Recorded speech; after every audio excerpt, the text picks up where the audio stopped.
Hola a todos y todas, esta es mi columna que publico en Sin embargo el 11 de enero de 2024, que se titula Pensiones dignas ya.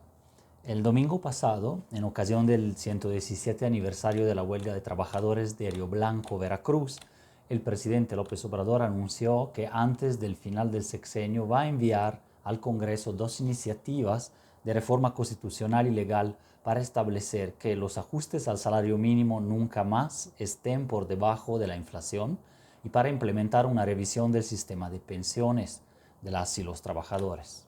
Propone revisar la contrarreforma de las pensiones del 97 del gobierno de Ernesto Zedillo, cuando se estableció el modelo de afores y cuentas individuales en pleno auge neoliberal.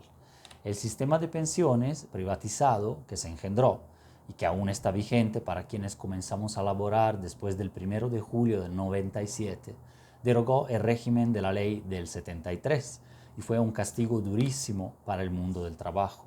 Anuló la expectativa de una vejez digna y tranquila para gran parte de la población. Sometió a la mano ruda del mercado el futuro de la gente y precarizó derechos económicos y sociales fundamentales.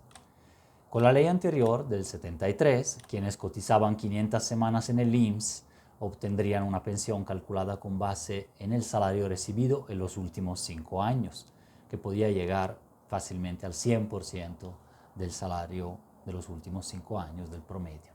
Quizás aquel régimen fuera demasiado dispendioso para unas arcas públicas en crisis y una población que envejecería paulatinamente en el siglo XXI.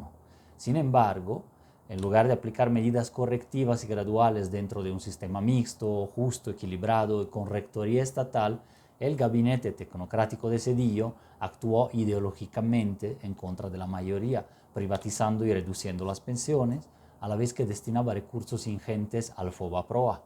El rescate de la banca privada con fondos públicos generó una deuda que afectaría las finanzas del país por 70 años, sí, hasta 2070 más o menos. Quienes cotizamos bajo la ley de 1997 tenemos dos modalidades de pensión. Una es la renta vitalicia, que no es vitalicia y solo se recibe durante 15 años después de la fecha de jubilación.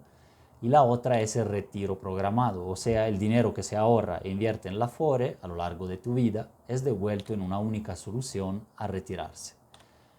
Ambas dependen del monto acumulado en la FORE, la compañía privada que gestiona los fondos. La ley sedillista augura al trabajador y a la trabajadora que no sobreviva más de 15 años después de jubilarse. De lo contrario, tendrá que volver a trabajar, ser mantenida por sus parientes o a ver cómo le hace y si logra programarse, ya sea para morir a tiempo o bien para ahorrar de su propio ahorro o pensión durante la vejez.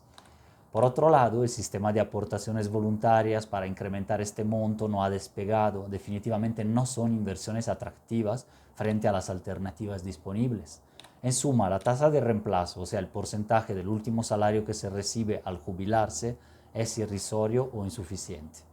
Además, poco más de una tercera parte de la población tiene cobertura. Así que el gran desafío de cualquier reforma de entrada será la inclusión de toda la población. En México prima un modelo de injusticia intergeneracional que se suma a las enormes brechas de desigualdad entre regímenes corporativos y gremiales de prestaciones para el retiro. Lo mismo vale entre categorías de trabajadores con pensiones de oro y platino y los demás abajo. El presidente lo ha señalado en distintas ocasiones, definiendo como inhumano el hecho de que después de tantos años de trabajo se reciba menos de la mitad del salario, y eso cuando va bien y se alcanza a cotizar lo suficiente. Sin embargo, las loables reformas del 2020, que introdujeron la pensión universal para adultos mayores y modificaciones a favor de las personas trabajadoras en el régimen de las AFORES, son pasos tímidos para un gobierno que se quiere reformista. El anuncio del domingo no especifica si la iniciativa afectará solo a quienes cotizan en el ISSSTE o a todos los sectores, como sería deseable. En caso de que las normas a reformar tengan rango constitucional y requieran mayoría calificada en el Congreso, la situación se complicaría, teniendo en cuenta que continuará la estrategia de huelga constitucional que mantienen los partidos de oposición. Esta estrategia ha persistido incluso cuando se bloquean cambios que benefician a gran parte de la ciudadanía, como en este caso. El oficialismo necesita votos que en este momento no tiene. 2 en el Senado y 60 en la Cámara. Si no se aprueban las reformas a nivel constitucional, queda siempre abierta la vía legislativa ordinaria para seguir incrementando los beneficios de las y los trabajadores en seguridad social y jubilaciones, en espera de que, después de las elecciones, se retome el tema de forma estructural e integral con un Congreso renovado. Finalmente, si en junio ganara el llamado Plan C de Morena y sus aliados para contar con mayoría calificada en las cámaras, entonces el camino reformista emprendido tendría más rapidez y efectividad en este tema y en otros, como la necesaria reducción de la semana laboral de 48 a 40 horas. Esta medida está estacionada en el Congreso, ojalá se destrabe en el último periodo de sesiones de la legislatura. En México el gasto en pensiones equivale al 3.1% del PIB, mucho menor al del promedio de países de la OSDE, la Organización para la Cooperación y el Desarrollo Económico, que es del 9.2%. Y esto se debe a la todavía favorable pirámide demográfica, pero también a la elevada tasa de informalidad laboral, pues solo el 35% de la población activa está cotizando en el IMSS u otro esquema, y esto es el gran reto de la incorporación que mencionaba anteriormente. Con aumentos de la edad de jubilación escalonados y proporcionales a la expectativa de vida, al tipo de profesión, al género y otros determinantes, con la progresiva inclusión del sector informal, de los trabajadores atípicos, precarios o eventuales, y con la previsión de un esquema mixto para la jubilación, eminentemente público, pero con aportación privada complementaria, es posible tener pensiones dignas ya. Estas permitirían construir horizontes de futuro y dar certidumbre y estabilidad a los proyectos de vida, liberando energías, tiempos, creatividades y posibilidades para las personas. Hay que desterrar la idea de que vivimos en una sociedad de riesgo puramente meritocrática y que quienes tienen éxito es porque son los mejores, los merecedores. La cooperación y la solidaridad social son las bases del bienestar de una colectividad. Una pensión estatal universal y digna, basada en los ingresos y las contribuciones de las y los trabajadores, y una pensión de adultos mayores, pensada como ingreso básico, solidario, creciente y universal, cada vez más enfocado a quienes no pudieron completar sus años de trabajo formal, conforman el piso mínimo del bienestar y de la convivencia civil. Para ser sistémicos y sólidos, deben acompañarse de otros pilares del bienestar, que igualmente son conquistas civilizatorias históricas, como la salud y la educación universales de calidad y gratuitas, los subsidios por desempleo, discapacidad o infortunio, las políticas afirmativas y de los cuidados, entre otras.